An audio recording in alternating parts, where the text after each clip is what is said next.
Welcome back to First News at 6. Zach Keenan has the night off. The boys Class B tournament kicked off yesterday. The Des Lacs Burlington Lakers returning to state for the first time in 25 years.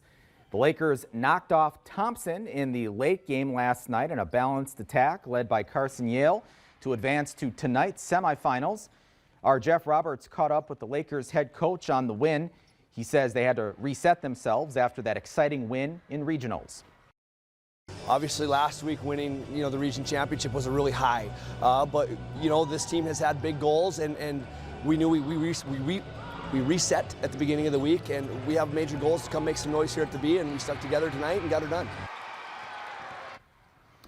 Here's a look at the winners bracket in the games tonight. Shiloh Christian and Beulah facing off. That game's set to tip off momentarily. And then in the late game this evening, the Des Lacs Burlington will face off with the top seed Central Cass, who also won yesterday. A couple of consolation games earlier in the day are in the books. Powers Lake Burke Central against Medina PB. Ranchers Lucas Parslow hits the three from the wing. It's a 32-27 lead at half.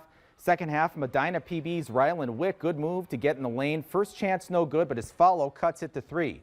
But here comes Tyson Inget for the Ranchers. He finds Grayson Schroeder on the break, and Powers Lake, you'll see, would advance here. They would win the close consolation matchup with Medina 64-62. In the other consolation game today, Thompson would hold off Warwick 83-67.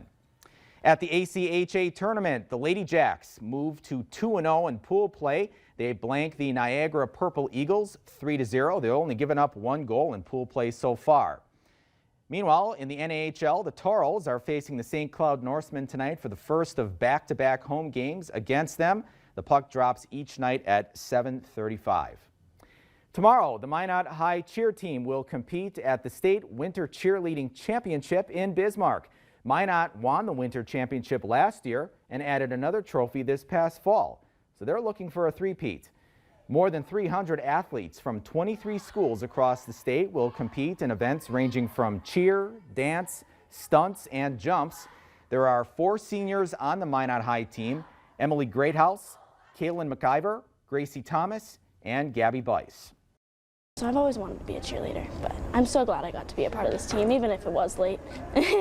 I've become way more outgoing and personable, and then also like in a cheer aspect, like with the skills I've learned a lot. Like I can lift people in air, which if you asked me 5 years ago, I never would have thought I could do that.